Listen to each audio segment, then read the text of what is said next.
Assalamualaikum warahmatullahi wabarakatuh. Perkenalkan, nama saya Akhila Falah dengan NPM 233402112. Di sini saya akan menjelaskan kasus A, yaitu kasus korupsi PT Pertamina. Kasus korupsi PT Pertamina kembali mencuat ke permukaan setelah terbongkarnya dugaan kasus korupsi baru di PT Pertamina.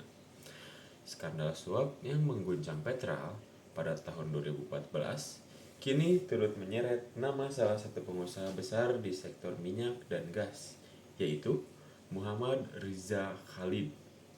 Bagaimana dengan insiden kilang minyak di Cilacap?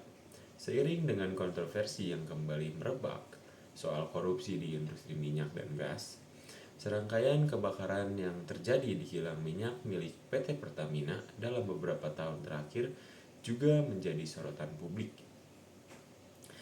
Insiden ini menimbulkan pertanyaan besar terkait tingkat keselamatan dan pengawasan operasional di berbagai fasilitas pengolahan minyak yang dikelola oleh perusahaan pelat merah tersebut. Lalu, bahaya apa aja sih yang harus diantisipasi oleh PT Pertamina? Yang pertama, bahaya kebakaran dan ledakan akibat bahan bakar gas atau bahan kimia yang mudah terbakar. Bisa dipicu oleh kebocoran pipa, kegagalan alat, atau kelalaian kerja. Sumber pemicu termasuk listrik statis dan percikan api atau panas berlebih. Yang kedua, bahaya paparan bahan kimia beracun seperti benzene, H2S, dan produk olahan lainnya. Dapat menyebabkan gangguan pernafasan, iritasi kulit, hingga kanker. Lalu ada bahaya tekanan tinggi dan suhu ekstrim. Peralatan seperti boiler, reaktor, dan pipa beroperasi dalam kondisi ekstrim. Kegagalan sistem bisa menyebabkan ledakan atau pelepasan uap panas berbahaya. Yang keempat, ada bahaya mekanis. Bahaya dari peralatan berputar, konveyor, katup tekanan, dan alat berat. Potensi kecelakaan berupa terjepit, tertabrak, dan tertimpa alat berat itu sangat rentan terjadi.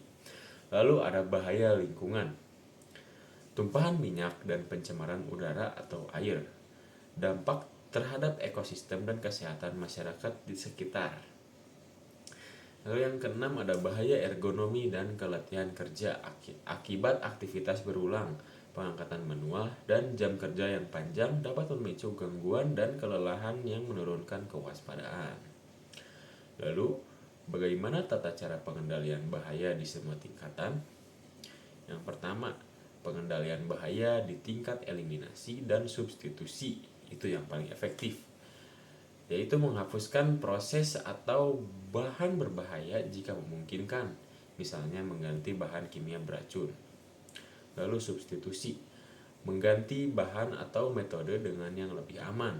Contoh, mengganti benzene dengan senyawa aromatik lain yang lebih ramah lingkungan. Yang kedua, pengendalian teknikal. Sistem deteksi kebocoran dan gas otomatis, ventilasi, dan sistem pemadam kebakaran otomatis, desain peralatan tahan ledakan, dan sistem interlock keselamatan.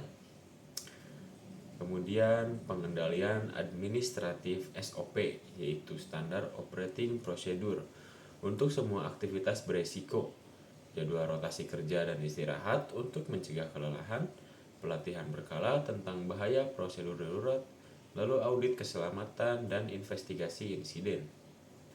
Yang keempat ada alat pelindung diri, yaitu APD. Ada helm keselamatan, baju tahan api, sarung tangan kimia, sepatu safety, masker respirator, dan pelindung mata harus didukung dengan pelatihan penggunaan dan pengecekan kelayakan. Lalu ada standar operasional HSE yang wajib diterapkan di industri migas. Yang pertama, penerapan sistem manajemen K3. Berdasarkan PP nomor 50 tahun 2012 mencakup kebijakan perencanaan, pelaksanaan, evaluasi, dan tindak lanjut sistem K3. Lalu yang kedua, HSSE manajemen sistem Pertamina.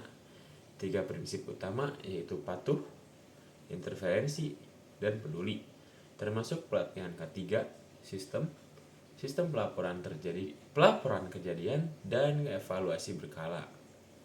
Lalu ada prosedur darurat dan evakuasi rencana, tanggap darurat untuk kebakaran, tumpahan minyak, dan bencana lain, latihan evakuasi rutin dan koordinasi dengan tim pemadam, serta rumah sakit setempat. Lalu ada permit to work, sistem perizinan untuk pekerjaan beresiko tinggi seperti pekerjaan panas, ruang terbatas, dan pekerjaan di ketinggian. Lalu melakukan inspeksi dan pemeliharaan berkala, pemeriksaan berkala terhadap peralatan, tangki, penyimpanan pipa, dan sistem keamanan, sistem prediktif dan preventif untuk mencegah kegagalan peralatan. Sekian penjelasan kasus A dari saya. Terima kasih. Wassalamualaikum warahmatullahi wabarakatuh.